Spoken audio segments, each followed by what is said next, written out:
It's David Del Rio. Thank you so much for being a fan.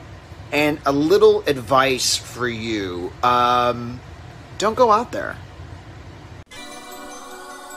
In a world where zombies, ghosts, serial killers, and vampires all exist, it's Nico, Brian, Mike, and Dustin, and they are all that stand between you and the films that could end the world.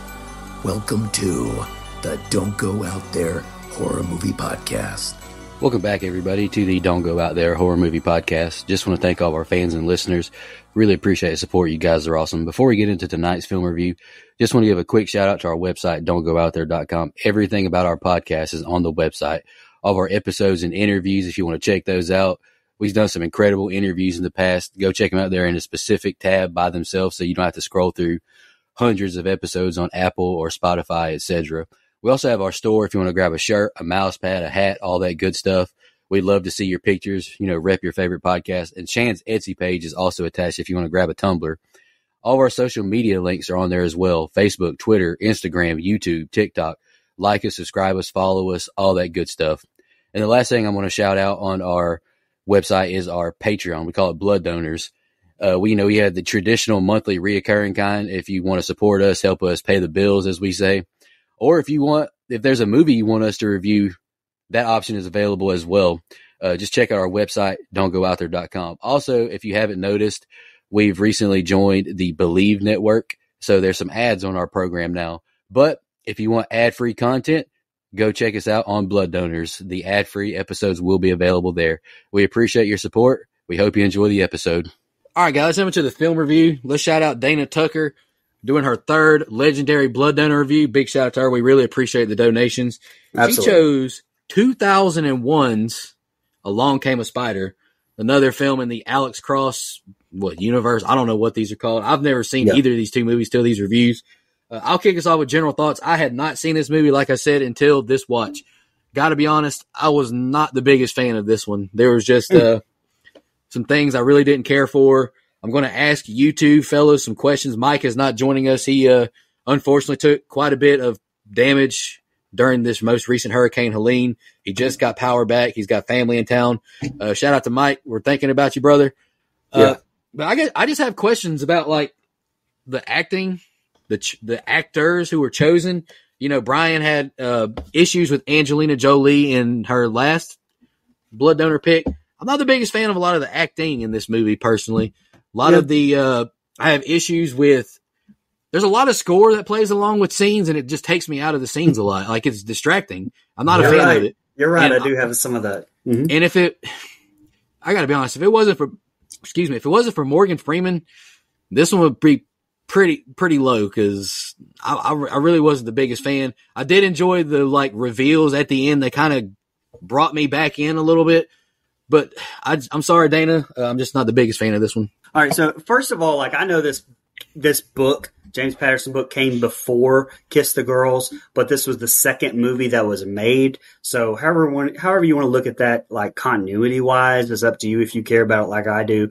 It's like Temple of the Doom and Raiders of the Lost Ark in that regard, which I'm alone in that reference, I'm sure.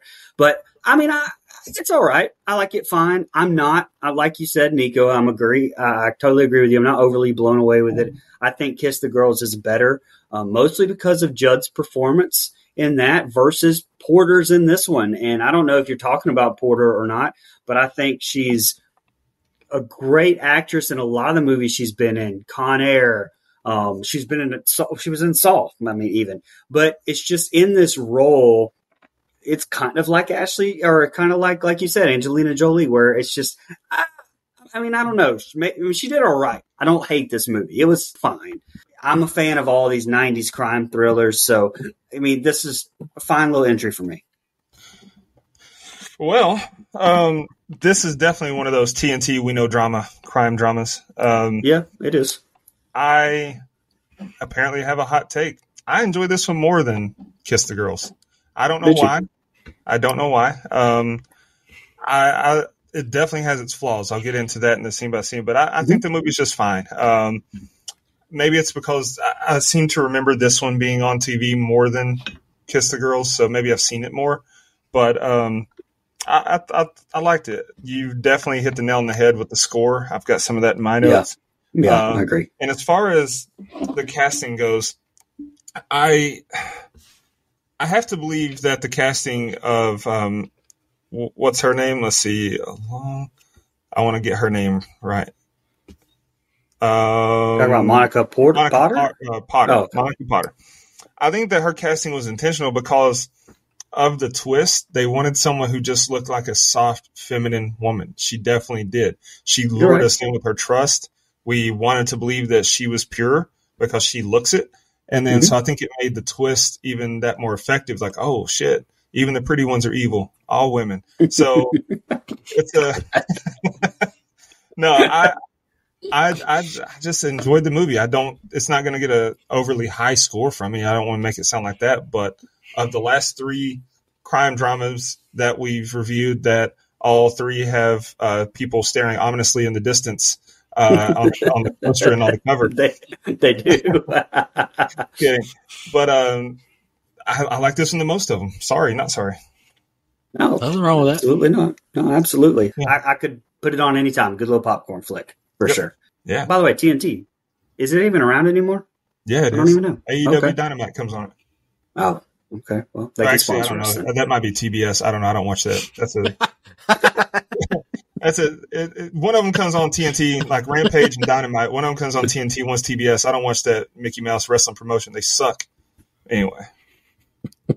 Hey, I'm with you, brother. Whatever you say. All right, so I'm going to do the scene by scene for Long Kim and Spider, so let's get into it. We open up with a great credit sequence, I thought, with the letters coming on the screen like a spider dropping from its web as we listen to a creepy recording of a woman agreeing to go off with a man. And as we fade into the movie, we see motherfucking Alex Cross feeding the lines to an undercover detective, Tracy, played by Jill Teed, or Madeline Drake from X-Men 2. Doesn't. She's riding in a car with a target, and he starts testing her, filling her up, and then unbuckling and telling her she's a natural-born cocksucker, and it's time to do what she was born to do.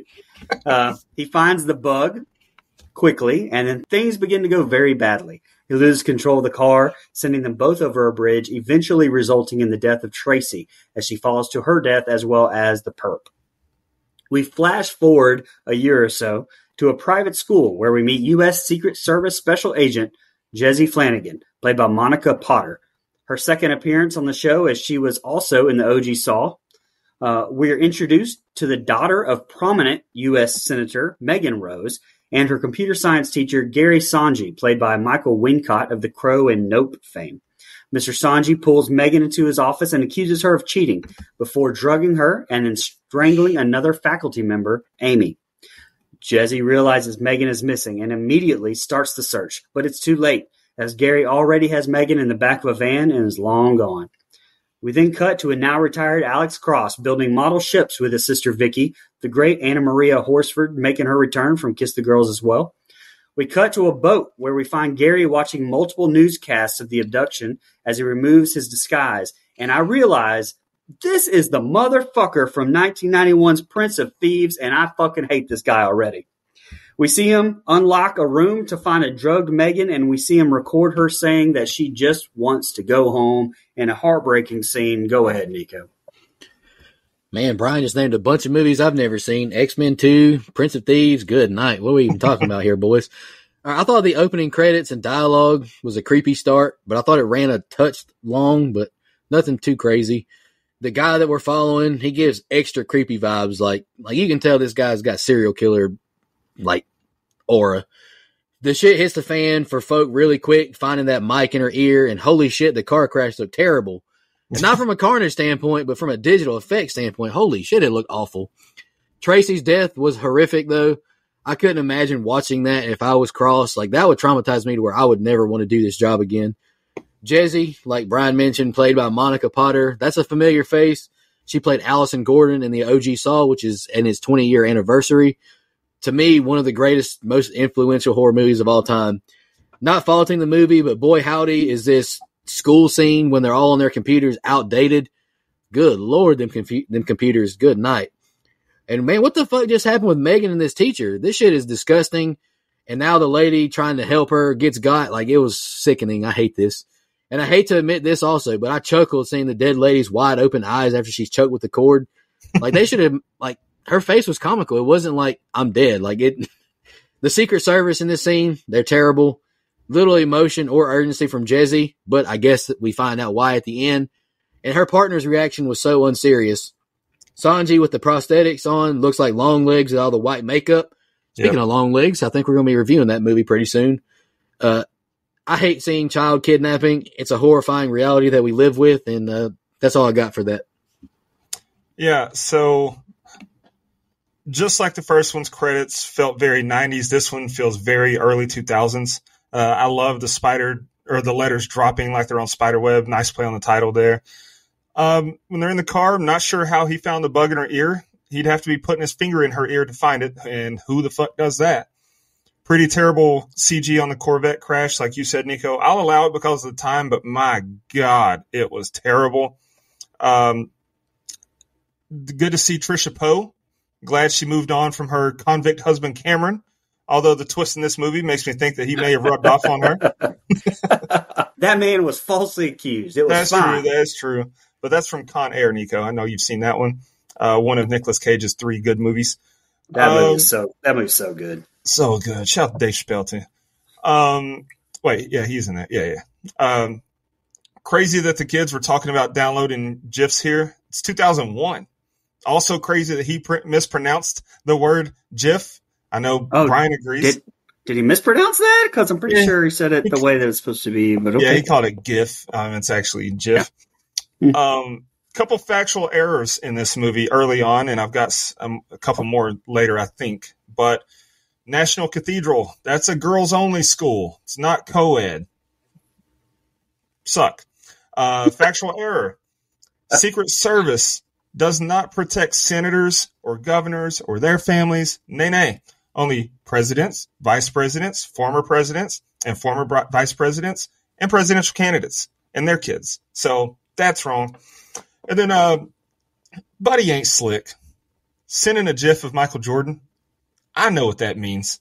He's trying to jam something in her space. Come on, you can't fool me.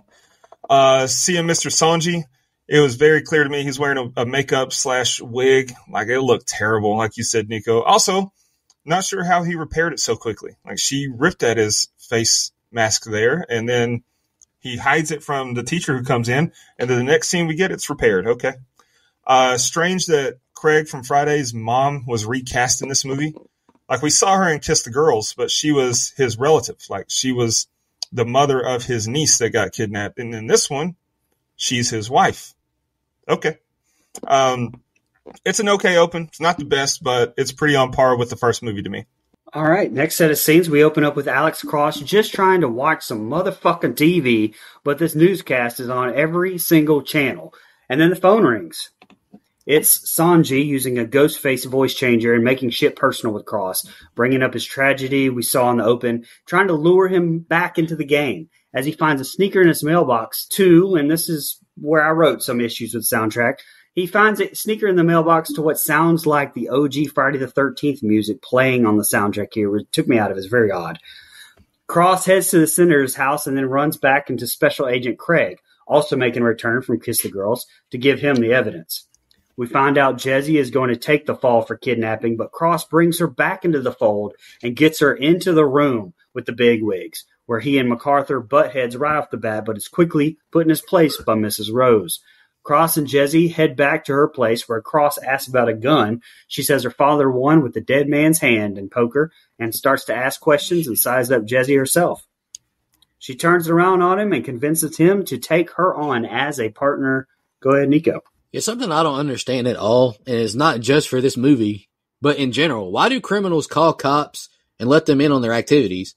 Is it the thrill of being on the run, not being able to be found? Like, I just don't get it. Dylan Baker is another familiar face. It's October. Go watch Trick or Treat, which he stars in. I'm not a fan of this score in the background as a group of officers listen to the call. This doesn't help make a creepy, menacing tone for me. It's distracting, honestly. A kidnapper telling a little child they have nothing to be afraid of. I just had to reiterate, it was disgusting. Sorry to say this now, during this scene especially, but I do not think Mika Borum gives the best child acting performance so far. She does get better at the end, but pretty mid at this point. I don't think Monica Potter is a bad actress per se either, but do you all think she has good chemistry with Morgan Freeman? I sure don't up to this point. He feels natural. She feels like she's acting, if that makes any sense. And sorry, Dana, but I concluded this set of scenes with I'm already a little iffy on the movie. This is the least amount of notes that I have. I think it's weird that the phone distorted Sanji's voice, but not the recording of Megan's. Like, he didn't do anything. He didn't press a button or nothing. It just automatically distorted his voice after he quit playing the recording. Okay. I'm glad they brought back Ranch Wilder, voice of the California Angels, for this movie. Hell yeah. Shout out to J.O. Saunders. But yeah, the rest of the scene is pretty standard cop drama stuff here with the initial briefing and then throughout the remainder of this set of scenes. So I didn't really have a lot to take notes on. Nico, you could kind of explain away Potter's performance as, she's also a double agent type of thing too. So she's trying to act it both ways. And so that's the way I kind of explain it away, and it works for me. Back at the scene of the crime, Cross gets an apology from MacArthur and then does some Alex Cross shit, investigating. I will also stop and point out the fact that computer forensics girl, Agent Hickley, tells Alex Cross Sanji planted a virus on the computer and also explains to Cross that a GIF, pronounced GIF, stands for graphics change format, not graphics change format. Take that up with the inventor of them. He's an idiot. And with that, we move on to Cross working some computer magic to find out Sanji's real name is Jonathan Mercuzio, but we continue to call him Sanji for whatever reason. As the agents raid the house, Cross realizes that Sanji is trying to play a game and is an admirer of Cross. We cut back to the boat where Coast Guard is completely useless and serves as nothing but a close call as Megan screams for help to no prevail. Back to the Rose residence, we find out that Sanji is also emulating the 1932 Charles A. Lindbergh Jr. kidnapping, a crime so infamous that it became known as the crime of the century. With the knowledge that Sanji is trying to make a name for himself in the same way as Richard Hauptmann, Cross is even more determined to bring Sanji by gaslighting him as much as possible. Hey, fellow kids, is that the correct usage of gaslighting? I don't know. Just seemed like it fit in there really well. We cut back to the boat and Megan asks to go to the bathroom where she drops a battery pack on the gas stove and starts a fire. She jumps into the water screaming for help while getting the attention of a local fisherman on the shore. That is short-lived, however, as Gary shoots a motherfucker and retrieves Megan via a fishing hook. He makes her promise to behave, and they head back to get some tea somehow, even though the fucking cabin should be all burned up. Okay, but that's it. Brian, listen to my first line of notes. This is completely irrelevant review talk. But this FBI agent just called a GIF, and I loved it. Dude, I cannot stand it being called a GIF. Even if that's the proper way, it's like, bro, this is not peanut butter. I'm no technology expert, especially with early 2000s technology. But how did the school system not detect the virus Sanji put on Megan's computer? Like, ain't this a private school where, like, senators' kids go? The hell's going on? Alex with some elite detective work on this computer, but it's absolutely wild that the computers and cameras back then had better video quality than present-day Android Snapchat videos. I'm just throwing that out there. I don't know if I buy the Coast Guard just letting Sanji slide this easily. They know a little girl, a senator's daughter, is missing, and he fixed those lights pretty easily. I don't know, it seemed a little fishy to me. Morgan Freeman continues to have great presence on screen as he talks to the press. Morgan Freeman, like, he don't miss. Quote Snoop Dogg. Megan cooking up a good little scheme. I appreciate her resourcefulness. I use the gaslighting line too, Brian. What a quinky dink. I know so I used it right. I know she's a kid, but her slow swimming, I thought it was a little frustrating. And damn, the poor fisherman, he got killed for nothing. And elite gaslighting by Sanji blaming her for the fisherman's death. I was like, damn, all right, blame her. Yeah, it's the cutting edge way of passing notes. Man, I hated that line of dialogue. Did not feel natural at all. Who the fuck talks like that? And I noticed it before, but I didn't put it in my notes until here. It really stands out in this set of scenes early on. The score in this movie is awful. It sounds more hokey than dramatic, and it's so distracting. Hated it. Good tension when he's questioned for the running lights. I didn't know if he was, going to get into a shootout or they'd hear Megan screaming or what was going to happen. So at least that moment was tense. But you're right, Nico. They kind of let him go a little bit too easy there. Good tactic by Cross to boost Sanji's ego, to buy them some more time. Mention him in the news or in the press conference like that. That was good. Pretty good plan by Megan to try and blow up the boat here. Yeah. But I'm not sure how Sanji didn't smell the rubber casing cover on those batteries burning before the batteries blew, though. Like, that had to smell like 8 cans of shark shit, and he's just sitting there going about his business like nothing happened. Nah. It's a better set of scenes, and the action's picking it up, though. Would that even happen? Like, I thought to myself, would batteries blow up like that? I don't know. Yeah, I don't know, man. We open up the next set of scenes with Cross and Jesse pulling up to the crime scene, where I honestly expected to see Dexter Morgan examining the body on the side, as I forget, what the hell I'm watching for a minute. The two head back to the city to try to get an answer to the question, why Megan? And they begin to start looking into Senator Hank Rose and how it connects to a bigger picture. We cut to Megan's friend Dimitri's house, and this is where I realized that this is the late Anton Yelchin playing Dimitri. He played Chekhov in J.J. Abrams' Star Trek movies. Great kid, taken too soon. But we find out Dimitri is the son of the Russian president and is in contact with Sanji unbeknownst to anyone else. Cross and Jesse decide to stake out the joint off the books, and we see Dimitri sneaking out of the house and realize Sanji's plot does in fact revolve around kidnapping of the boy. Jesse spots Dimitri heading to the phone booth, and we see Gary, dressed as a police officer, exit a cruiser. The three get into a shootout, and Russian Secret Service spoil the capture attempt, and Gary gets away. Back at the boat, Sanji appears to make the decision to kill Megan, yet opens the door to an empty room where she is supposed to be. It is hard to wrap my head around as many times as these adults actually wanted and tried to kill this girl in this movie. I'm not saying it couldn't or wouldn't happen, but her jacket with her name in it washing ashore is incredibly lucky for them. And Brian, I swear I didn't copy off your notes, but Dimitri is played by a young Anton Yelchin. R.I.P. Lost way too soon. I loved him in those Star Trek movies you brought up, but I'm going to pick him. I'm definitely going to pick him in an A24 movie. I know you're going to cringe, but he's in a movie called The Green Room. I think you'll actually like that one. It's really good. I hate to keep harping on this, but it's another instance of score playing unnecessarily as Cross and Jesse sit in the car in the rain. It kills the atmosphere for me. It doesn't assist it. It continues on as Dimitri sneaks out as well. Another Alex Cross flick where the criminal gets away way too easily. You shot his tires out, and instead of getting back into the already running vehicle, you watch him drive away. And how the fuck do these campus police or whatever they are not know who they are? Like, give me a break. This is the last thing I got, Dustin. Nice reveal that Megan is gone from the room, but Sanji has such an unserious face. It took me out of it, and I have to ask, am I being too harsh right now? Yeah. What kind of uppity-ass family has the kids' names stitched into the clothes? Like, that's a level of wealth that I'm sure Brian's kids are familiar with, but certainly Relax. When the cops pulled up and asked, what's the problem? I can't be the only one who said out loud, no problem, just rush hour. And then, he even shot them both just like saying. So, yeah. And then Jesse, shoot the tires. What's wrong with your shooter, old man? What the hell? Why are you just barking out orders? You got a gun? Shoot the tires yourself. And then when Sanji is driving off, his car runs over a fire hydrant. Another factual error. That fire hydrant, when he ran over it, sprayed water.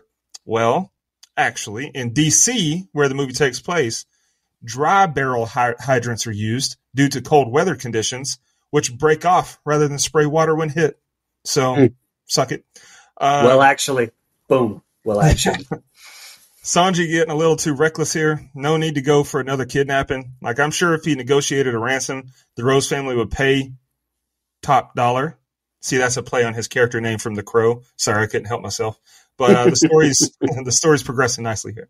All right, back at the Rose residence, Jesse and Cross sit down at a table big enough for a U.S. Senator, but probably smaller than what Mike Settle is used to. They receive a desperation call from Sanji, where he sends Cross a ransom demand asking for $10 million in diamonds. Knowing there is no other recourse, Cross complies and follows a set of directions to a number of payphone booths spread out throughout the city, a la Die Hard with a Vengeance, where he makes deliveries and collects further instructions. Cross eventually delivers the diamonds by throwing them off to a moving train to a man in black, not to be confused with Will Smith and Tommy Lee Jones. Back at Flanagan's residence, Cross and Jesse begin to go over what he feels like he missed with the case as Sanji enters the apartment and tases her, knocking her ass out. He takes Cross's gun, and the two sit down to discuss Sanji's legacy and how Cross needs to paint the picture. Cross presses him about the ransom drop, to which Gary seemingly has no idea about a ransom. And after some discussion, Gary grabs Jesse and is stabbed by her using a hidden knife, and Alex shoots him dead with her father's shotgun. The two look at his dead body while Jesse cries on the floor, asking, what has he done? Personally, Jesse, I wish you'd have just shot Sanji yourself. It's not a guarantee you find Megan. At least you can rest assured the killer is dead. Maybe I'm wrong in that. I mean, maybe I'm not a good cop, but, hey, that's how I feel. I swear this movie watched Rush Hour and said, hey, let's one-up their ransom call. What the fuck is this diamond order? Like, they heard what Juntao or whatever his name was wants $50 million. Yeah, saying $50 million in 20s and 10s. So they said, you know what, let's get $12 million in diamonds and fuck it all up. It's like, all right. Cross loves his job more than me. I can tell you that much. All this running to different payphones in different locations, that's some bullshit. I ain't doing all that running, boys. No way in hell Cross hears this payphone ringing in the loud crowd. Not buying that at all. Subway chase scene I thought was okay, but nothing extraordinary. I'm honestly impressed by whatever cell signal provider they use for connectivity, though. That was really good. I mean, we don't even get that in 2024, for Pete's sake. The stun gun and knock Jesse out fast as hell. I don't know if that's how it actually works, but movies be moving. Senator going to get a murderer and kidnapper off with $12 million for his kid. I get it, but whew, that shows the corruption of politics, boys. I don't know if they would hook my kid up for that. It's very convenient that Sanji didn't shoot Jesse after getting stabbed. And listen, I get it. You need to find Megan, but her life was at risk. You have to shoot to kill in that situation, right? Yeah. So he finally does ask for a ransom, like I mentioned last set of scenes. And man, what a bizarrely specific one it is. Kind of odd to me when Jesse handed Cross the thermos, though, because he shook it and we didn't hear anything rattling. Seems like a shit ton of diamonds in a metal thermos would make some kind of clang-a-clang sound. And then $10 million, $12 million, whatever he asked for, I think it was 10. Who does he think he kidnapped? Chelsea Clinton? Then MacArthur says it's rush hour. MacArthur says it's rush hour, so all my references are vindicated. I don't feel bad about them anymore. The drama and tension as Cross is going on his scavenger hunt, I think it's great. It's like you really feel like, oh, shit, he's got to get to the next place, and then the phone's ringing. I like that. That scene was nice. Pretty smart move by Sanji there in a way to get the ransom, or who we thought was Sanji, to get the ransom without getting caught. Have him throw it out a train window. It's pretty smart. Right before Cross shoots Sanji, though, another factual error. The Turkish shotgun that he took from the place there, it makes the sound of a pump-action shotgun, despite the fact that it's a double-barreled break-action gun. So they don't make that sound. Fuckers. And then Sanji's dead. Megan's still out there, and we still have a twist to go. Let's get it. All right, ladies and gentlemen, this is the ending. Cross is confronted by Megan's parents, and he assures them that it is not over yet. Listen to fucking Morgan Freeman, guys. Jesse thanks Alex for saving her life, and Cross confides to MacArthur that Gary had no idea about any ransom. We cut to Megan in a barn where another man brings her some food. She recognizes him as Ben from her school, the same man that, earlier in the movie, had a seemingly pointless conversation with Cross and Jesse about being fired. Upon further investigation, Cross realizes that Divine was in on it, and he may not have been alone. We cut back to Divine watching newscasts, because apparently that's all anyone fucking watches in this movie is the news. And Jesse emerges, holding him at gunpoint, and then the two make out as we find out Jesse is in on it as well, and Divine was supposed to kill Megan after receiving that diamonds. Jesse tells him that Cross is onto him already and shoots him in his fucking head. We see Cross break into Flanagan's home and access her personal computer, which contains all of the details of the Sanji plot leading up to the kidnapping of Megan. By the way, for a password, who the hell spells out the number 8? Come on. He busts ass to get to the farmhouse where he tracks her down and is there just in the nick of time as Jesse is on her way to kill Megan herself. The two have a bit of a standoff before she raises her gun and is shot in the left titty. Go ahead, Nico. Dude, Brian, I swear I wrote down so many similar lines to you. More bad acting, in my opinion, by Senator Hank Rose. I didn't buy his reaction at all when he confronts Cross. I got PTSD seeing this rat in the corner from the Bone Collector in that death scene. Whew, I do not like rats. I know me and Dustin been on record saying how much we hate them nasty critters. Fuck 'em. Of course, Sanji has an accomplice from the school. I'm not surprised in the slightest. However, I stand corrected because I was taking my notes as I was watching it. I was hoodwinked, to quote Cross. I'm actually appreciative of this little twist in a pretty lackluster film so far. It's got me back invested at least. But I hated the Jesse is in on it reveal, but it did get a reaction out of me, so I did appreciate that. Well, damn, another unexpected twist. Jesse is cold-blooded, bullet right through Ben's head. My goodness, a lot is happening right now. I have to give Megan more props. He doesn't just believe anyone and has a good gut instinct when Jesse tries to talk to her. I appreciated that. Megan got better and better throughout the film. Cross shows up right on time, just like in the last movie. I thought his "you're not my partner" line was cold, and then he shoots Jesse right through her titty. See, I read the same bar for bar, word for word. And I actually rewound the movie because I was like, did he just shoot her in the titty? And I was like, yeah, he did. And honestly, disappointed with Jesse's lack of evasiveness and quick fire. I mean, we saw how fast she shot Ben. I mean, what are you doing? But it was okay. Lots of twists. Lots of twists in this one. Give him the old twist. Yeah. All right. Cross's line about Sanji not knowing the ransom amount was a dun dun dun moment, like plot thickening here. And he puts it together nicely for MacArthur.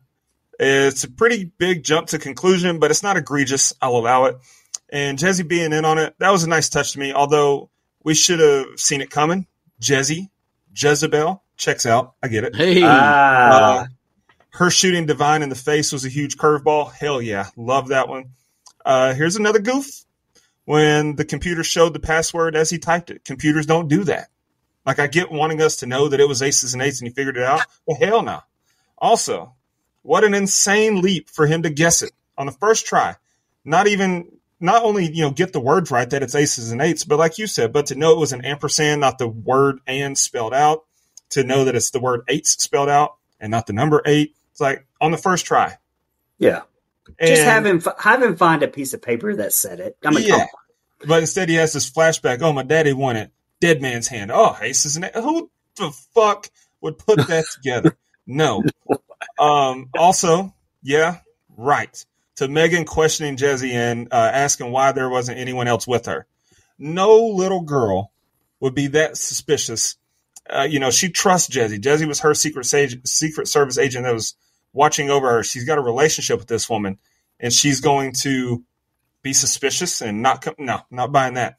And then this little bitch, I should have said that. This little girl, my bad, stabbed a light bulb with a butter knife and then used that same butter knife to break out. Yeah, right, dude. Come the fuck on.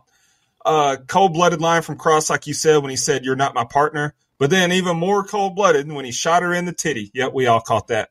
Like, bro, you could have shot her anywhere, but you chose the left tit. Come on. But we get the feel-good ending. Nice. I like it. All right, guys. You guys got anything else before we jump into social media? All right. Nico, you got something pulled up, my man?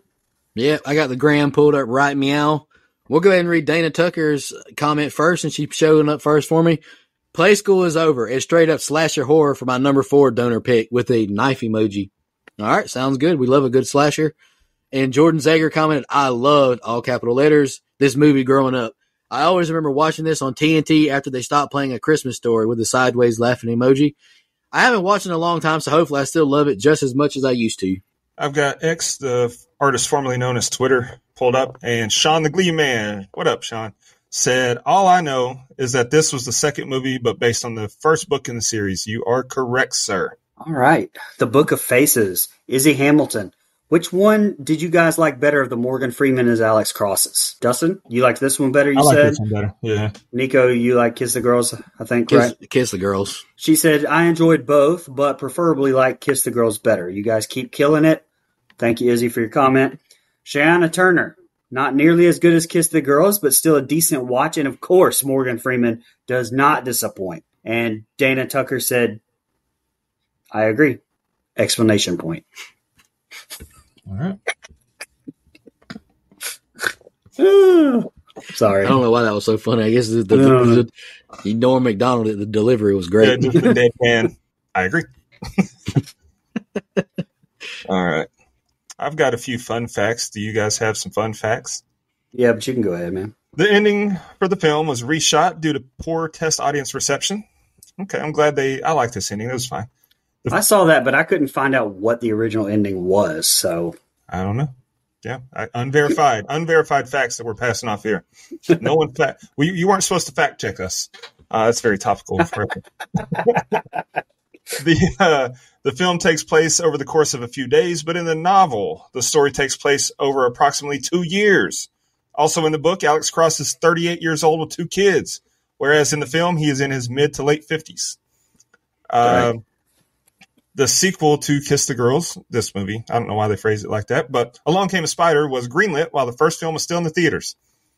There are 6 different films with the same name that were made over a span of more than a decade. So make sure when you go to watch this movie that you get the one 2001. Morgan Freeman's on the cover.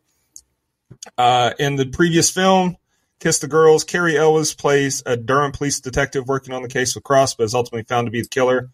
And in this film, it's Monica Potter, who's ultimately discovered to be one of the kidnappers. And of course, Ells and Potter would later co-star as husband and wife in Saw. So maybe they both survived and they got in this fucked up world. And then the last one I've got. So the last time that we reviewed a movie in this series, Kiss the Girls, I connected David Arquette by saying Morgan Freeman, through Clancy Brown, Mr. Krabs himself. But a much easier route that I should have taken, and I'll take it here. J.O. Sanders was in this movie, of course, but he was also in the last movie, Kiss the Girls, with Jeremy Piven, who was in Entourage with David Arquette. So there you go. Was much, much easier. Yeah. In the novel, Alex Cross and Jesse Flanagan are lovers. That would have been weird in this one. And this is what I was talking about earlier. So if you guys have read the book, not you guys, but anybody listening has read this book, tell me if this is way bad or way off. But it says the sexually explicit details of James Patterson's novel were toned down considerably in Kiss the Girls and in this one, as are the scenes of the violence in this movie. So a novel enthusiast, let us know if that's the fact or not. I don't know if I should be offended or not when you said, if you guys read the book. Well, not you guys. What are you trying to say? I can't read? I may be from Loudon, Tennessee, but I can read. I mean, I don't know if you can read or not, but all 3 of us seem like we can't read most of the time when we do scene by scenes. That's very fair. That's very fair. I Floyd Mayweather the fuck out of my scene by scenes. I stutter in my own mind, so yeah. Well, Mike stutters too, but I don't think that's based on his reading ability. Poor Mike. He can't defend himself today. As I mentioned earlier, both Morgan Freeman and Michael Wincott appeared together in Robin Hood, Prince of Thieves 10 years earlier. And substantial changes were made from the book. For example, the Gary Sanji story arc continues for 4 books, and he dies under entirely different circumstances. Also, there are 2 kids kidnapped in the book, one of which dies in the process, which results in Jesse Flanagan's execution via lethal injection. Who's got the budget? I got the budget, since Mike's not here. So this movie had a budget of an estimated $60 million. Who did they think to kidnap? Chelsea Clinton? On opening weekend in the U.S. and Canada, it did $16,712,407, or $712,407. And that was April 8, 2001. I wonder if anything major would happen later in that year. Gross worldwide, it would go on to do $105,178,561. Really surprising that they didn't go ahead and greenlight a 3rd movie right then and there. Because that's not a bad. Yeah, no kidding. Worldwide. Like, bring Morgan Freeman back now. Let's do it. He still looks like he's in his 40s, so let's do it now. It's Tyler Perry. That's Alex Cross. I didn't see that one, so it doesn't exist to me yet. All right, guys. So let's jump into favorite kill, least favorite kill, and the rating. Can I go ahead and read Dana's first? Yes. We'll get it kicked off here. She said, I chose Along Came a Spider as a follow-up and sequel to my previous pick, Kiss the Girls. Both movies are filled with suspense, star the amazing Morgan Freeman, and have an incredible twist. I know I have been pegged as the ultimate 90s girl. Actually, I think only Andrew Ferguson said that. But due to my first 3 picks, but I find these movies to be tense with a satisfying payoff. I agree, Dana. My favorite kill is Jessie because she was a greedy, traitorous bitch. Atta girl. And my least favorite kill is the innocent fisherman because he just happened to be in the wrong place at the wrong time. Yeah, but that was a really good kill. In conclusion, I just want to preface my next pick. It's not a 90s movie. She's really worried about that, it seems like. Was never on TNT, and I'm talking to you, Mike, and is filled with plenty of good old-fashioned slasher horror. I mean, look, in their defense, the movies were on TNT a lot. Yeah. My rating is a 6.5. Hour and 45-minute runtime. Got a little slow in the middle. I get that. Wasn't as good as I remember from previous watches. Okay. And I rank Kiss the Girls higher because it was darker and grittier. Keep up the amazing work. I couldn't love y'all more. Thank you, Dana. We very much so appreciate you. All right, I'll go next. My favorite kill was Divine. I didn't see that one coming. It was a twist after a twist that was already after a twist, so I liked it. Least favorite kill, I don't know. The teacher that Sanji strangled, I guess. Like, hell yeah. You know. The dumb fucking look on her face. And then, damn, Nico, she was dead. Have some respect. As far as my final thoughts and rating, look, it's not perfect.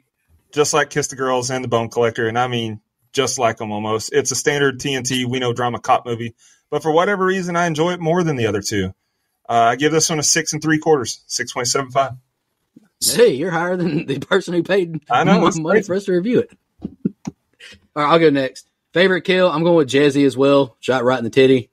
I mean, I hope that doesn't get any, bad Apple Podcast reviews, but I mean, go watch the damn movie. She got shot right through the titty. I mean, what happened? Really did. Looked like she was lactating blood. Like it was right there. It really did. Least favorite kill is definitely the teacher trying to help out getting choked. Like the actual choke is good, but the face after is just, it sent me, honestly. It was hilarious. This movie, Dana, the 3 picks you've made, this is definitely my least favorite. I'm sorry to say that.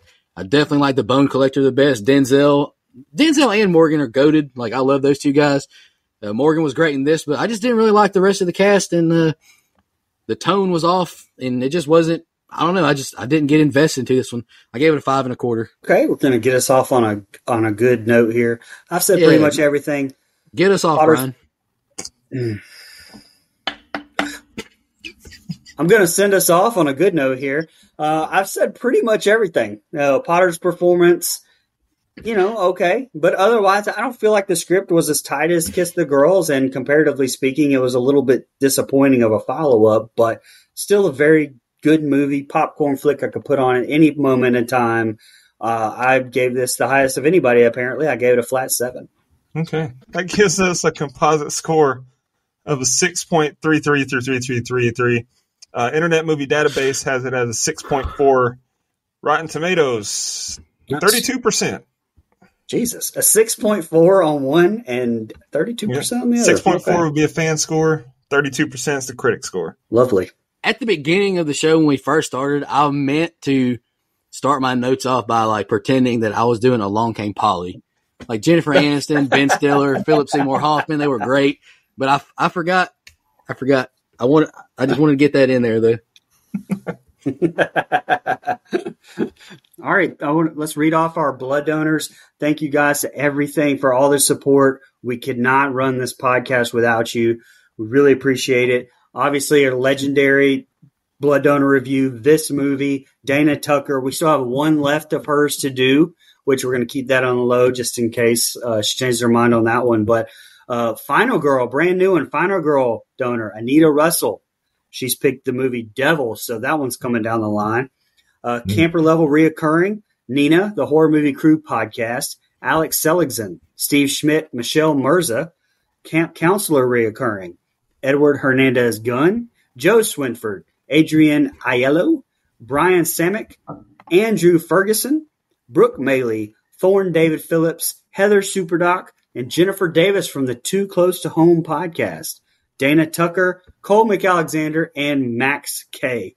Thank you guys so much for all of your support. We really, really appreciate it. Absolutely. Yep. Without them, Brian and Dustin would be a lot more broke because I can't afford to do this podcast. Them two could do it, but I couldn't. We appreciate y'all. Broke as fuck. That was rude. Jason X. Just want to remind everybody.